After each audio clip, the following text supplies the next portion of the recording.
Oromo TV Akeka hayotai Oromo TV Galfata dalota Oromo TV Hawi jarraf ture Oromo TV Mulata egere Oromo TV Olefano si awa Oromo TV Gaf kulkulawa Oromo TV Darra amanama Oromo TV Falma hakanama Oromo TV Lelo wala bumao Oromo TV tu bilisumma Oromo TV tu bilisumma Oromo TV Oromo TV ta technology Oromo TV yonalan sadarka Oromo TV sagale Oromo Oromo TV fokagan Afrika Oromo TV wal arga sabduta Oromo TV harsa yero hunda Oromo TV tadil adunya Oromo TV Oromia Kenya Oromo TV rade bubaha Oromo TV fokoma uftaha Oromo TV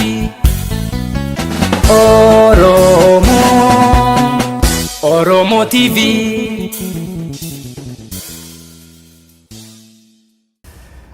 daawwattoota Oromo TV akkam jirtan guyyaa har'aan tana keessummaa kophaatiin isiniif qaba afaan itti haasofnu illeen afaan biraati afaan ingiliziidhaan ta'uudhaaf jiraata ana wajjin nama beekamaa addunyaa tanarratti keessattuu hawaasa muslimaa biratti beekamaa ta'e obbo Boonaa Mahammadiitu na wajjin jira obbo Boonaan walaleessaadhaasi afaan faranjiidhaatiin akka gaariitti walaleessaa keessattuu daawaa irrattis beekamaadha duratti nama waasossoo ture nama qabsoo garagaraa godhaa ture sanbakkee irraa dhaalee olleenuu haadhaa fi abbaa irraa ta'uun isaanii mala har'aan tana anaa wajjin akka isa simattaniin isin afeera Wallah Bona, why don't we start with your upbringing?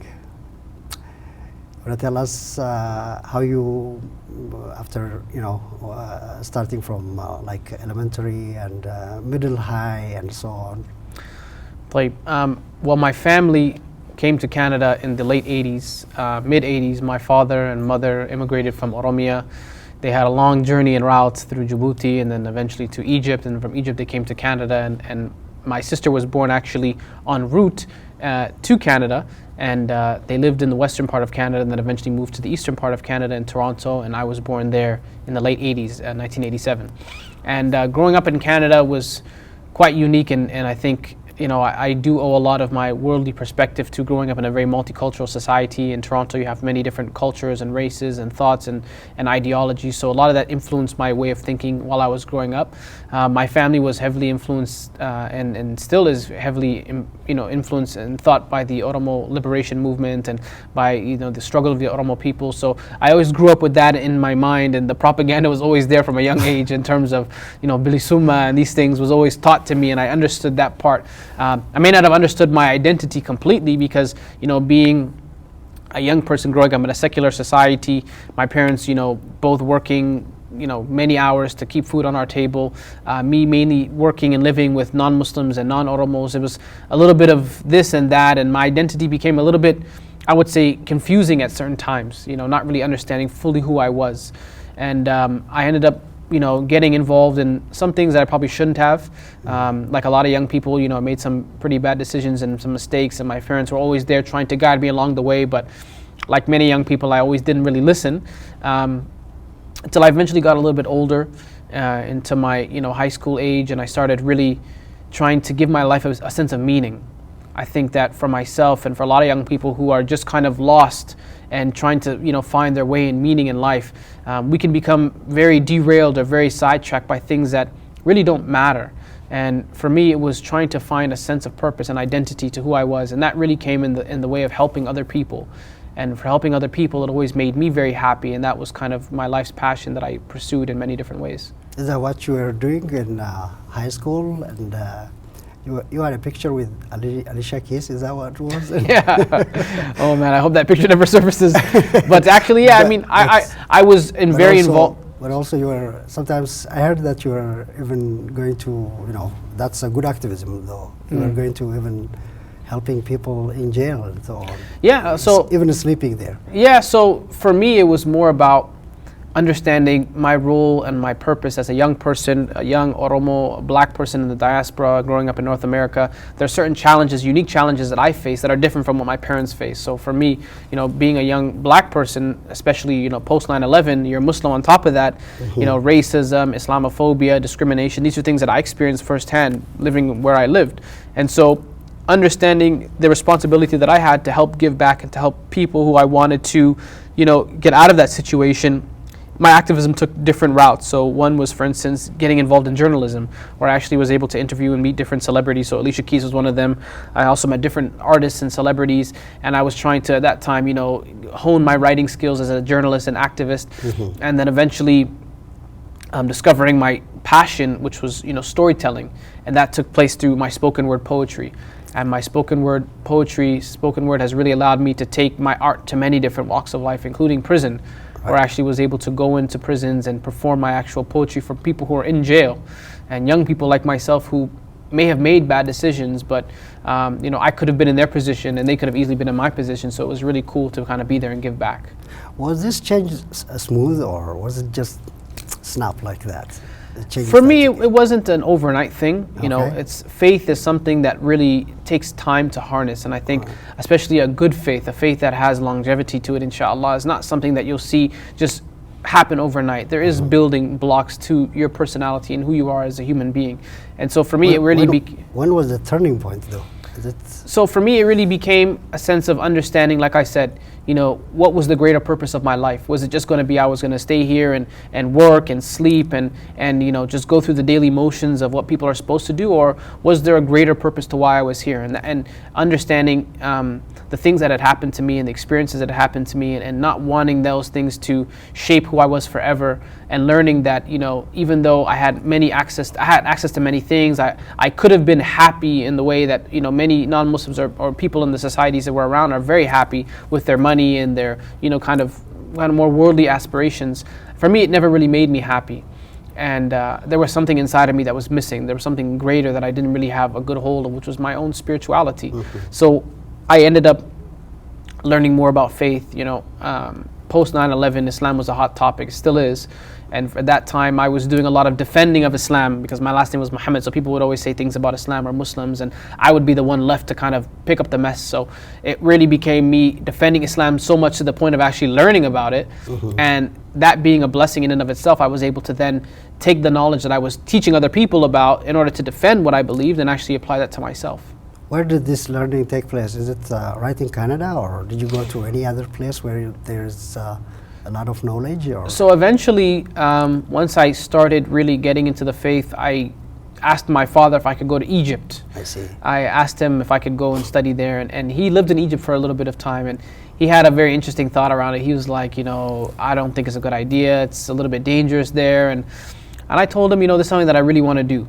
And when he saw that I wasn't letting go of it, he actually supported me, and he actually helped me. He bought a ticket for me. He arranged for me to stay with somebody in Egypt, and he, just gave me his blessings and really helped facilitate it for me. So alhamdulillah, I was able to study in Egypt for a little bit of time. And then while I was in Egypt, actually, I was so close to back home, I told my dad, why don't I just visit back home too? And he said, go ahead, bismillah. So he actually helped me go back home as well, and that was my first time visiting Oromia. So how long did you stay in Egypt? I stayed in Egypt. I was there for overall my trip was maybe about 4 or 5 months. Really? And and then I spent maybe about a month back home, and then the rest of the time was in Egypt. Did you learn language? In Egypt or in Egypt? Arabic? Both. A little bit, yeah. Both, That's why I was there. I was studying Arabic, and I was studying some Quran and some basic Arabic. So I did benefit quite a lot while I was in Egypt, and obviously visiting Oromia was its own complete experience as well. How was it? How was the reception? It was nice. I mean, Oromia. I as a person, in terms of my own personal and spiritual growth, I think it was fantastic. It really helped shape a lot of who I am and what I understand of myself today. But being there at times was very difficult because I don't speak the language very well, or pretty much at all. And outside of being name called, and I know when somebody's making fun of me enough, I don't know, put it that way. I have that much Oromo down, so I know when somebody's saying, "Oh, Bona, why is this, this Farenji guy or this and that." So it was a lot of that. I felt at times I was being ridiculed by people who were just curious to understand, you look like us, you have an Oromo name, but you can't speak Oromo. To them it was like, a fish out of water. Like it couldn't put two and two together. And I tried to explain it to them, that I never really spoke Oromo. Like to my family, we just spoke English to each other, and that was just the context that we grew up in. So for me, it wasn't strange, but for them, it was very strange. And so at times, I felt a little bit uncomfortable. I felt like a little bit of an outcast, because this was supposed to be my home, but yet they were telling me I was the Faranji, and then when I'm in the foreign country, they're telling me go back home. So you kind of feel like, where am I supposed to be? Well, it's time to just come back to your fold and to us and learn Oromo, I guess. Well, your duties, your obligations have taken you to so many places, from Malaysia to Europe, I guess, and to the United States and Canada, of course. That's your native country, I could say. Second native country, should I? Anyway, and what were you doing in Brazil? Oh, in Brazil, I went as part of a dawah team, one organization based out of the U.S. called Why Islam. They sent a group of different da'is, people who called to Allah subhanahu wa ta'ala and called to Islam. They sent us to Brazil because it was going to be a very hot time. People were coming from all parts of the world, and they wanted people who can go there and help give dawah. So I went as part of a delegation. I don't speak Spanish or Portuguese, so my job is mainly documentation. I did a lot of the documentation there and showing people on the ground in the West exactly what we were doing. But it was a really good experience, and I hope, inshallah, I can go back for the Olympics, because the Olympics is taking place as well in 2016, I believe. So my visa is still active, so hopefully I can make it for there. Let me say, I don't know if this question is a right question, but is dawah just your job now? Is that a profession? Yeah, I mean, you know what? For me, it's like I made a pact with myself that I would never work in a field or do any profession that I didn't feel was pleasing to Allah subhanahu wa ta'ala, in the sense where, I mean, any job really, if you're doing it, to feed your family and these things, it's a good job. It's no problem as long as it's not something impermissible. But for me, I wanted my work to be reflective of my larger journey and passion in life, which was, dawah and storytelling and art and creativity and using it for the sake of Islam.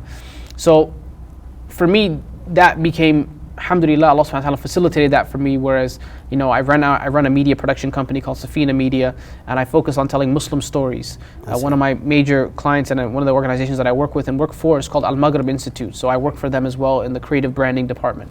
And being able to travel and share my poetry and stories and different events and all the things that I'm a part of, from working in masajid to working with my own non-for-profit that I've started called Youth Hero. Everything is really focused around this larger goal and mission, which is to inspire people, to motivate people, and to use religion as a tool and facilitation tool to make people's lives better. And I've been able to do that, and that's from the blessings of Allah.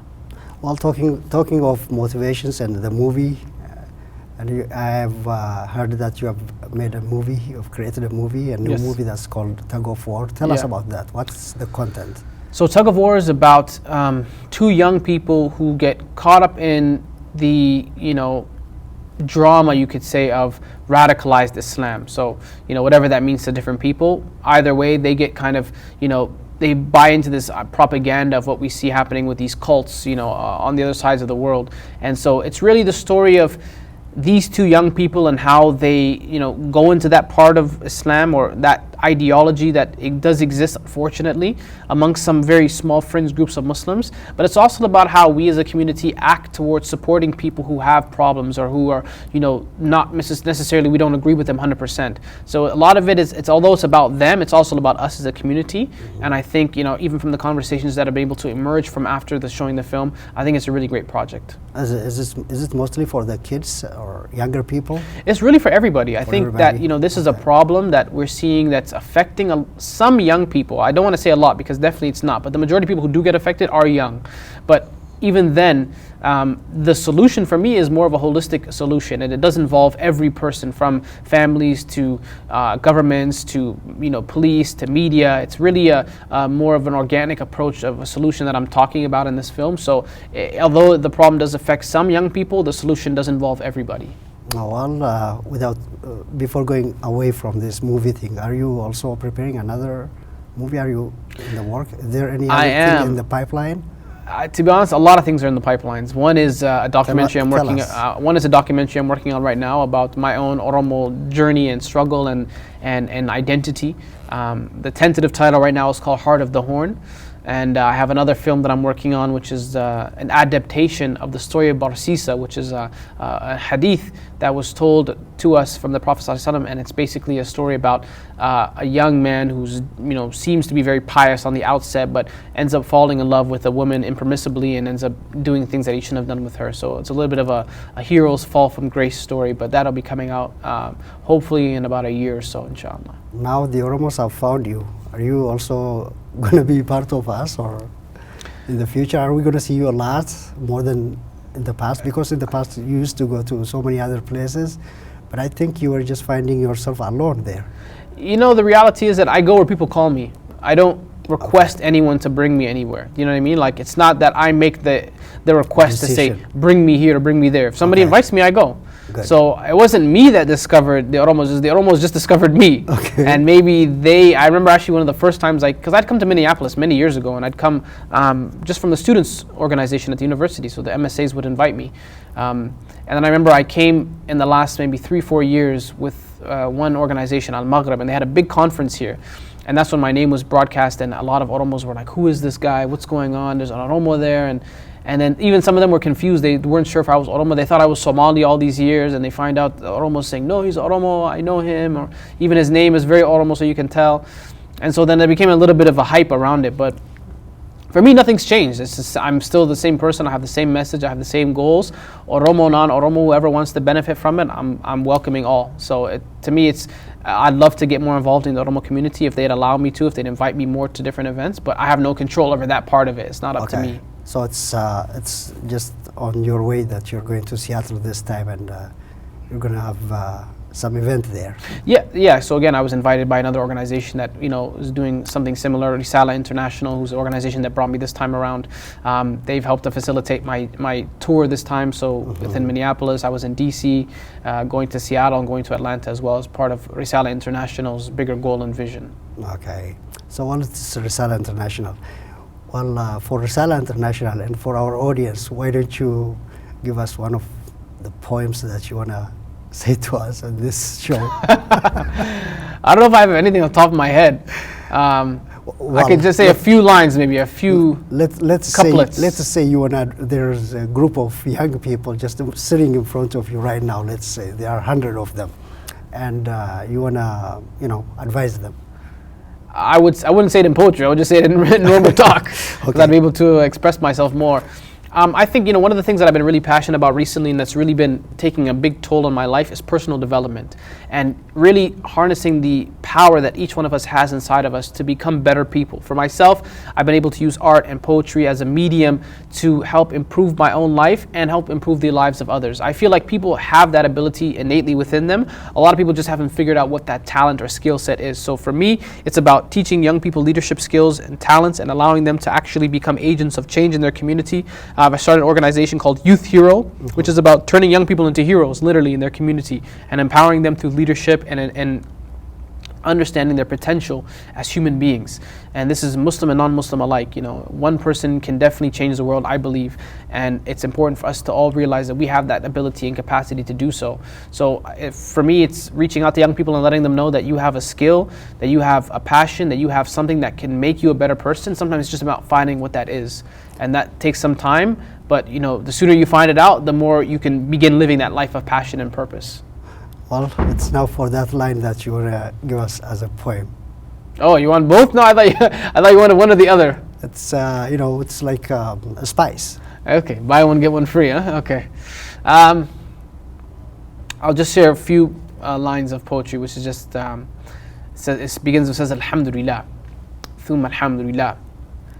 We begin with the praise of Allah, and we praise His law, the Deen of Al-Islam and His final messenger, Al-Mustafa Muhammad ibn Abdullah, alayhi salatu wassalam. May Allah bless him and us and his companions, cause they were fantastic, cause his family and all those who walk this blessed path of ours. So Alhamdulillah, all praises to Allah. We seek His help, His forgiveness and His love. And I bear witness that man was made from mud, and we seek refuge from the evil deeds inside of us.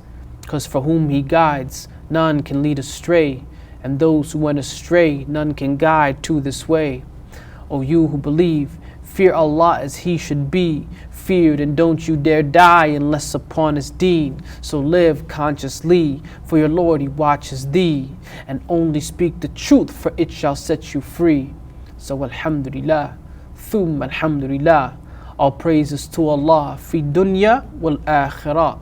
Cause when we see Jannah's gates, insha'Allah, and the angels say enter, we will say alhamdulillah. Well, thank you very much. I'm sure many people are going to benefit from your advice and the later poem too. And thank you for coming at this short notice to Oromo TV and give us this good thoughts from you. Thanks. Galatome. Galatome. Fayyadi. daawwattoota Oromo TV akka waa hedduu irraa fayyadamtan abdachaa qophiin teenyaas asirratti raawwatti qophii biraatiin hamma walitti deebinu ammayyaa siinariitii fi Oromo TVdhaaf ani Abduu Jaliil Abdallaati nagayaan jiraadha.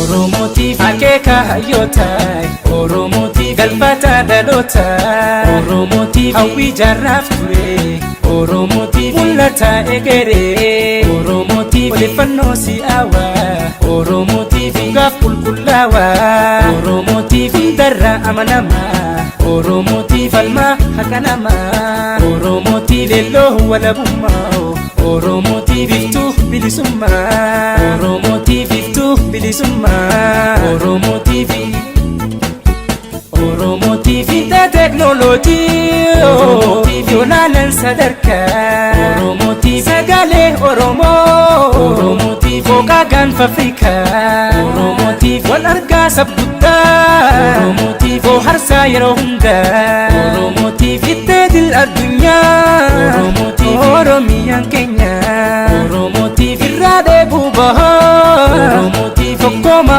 uftaha Oromo TV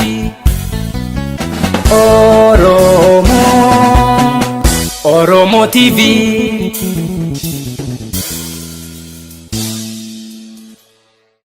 Oromia, dia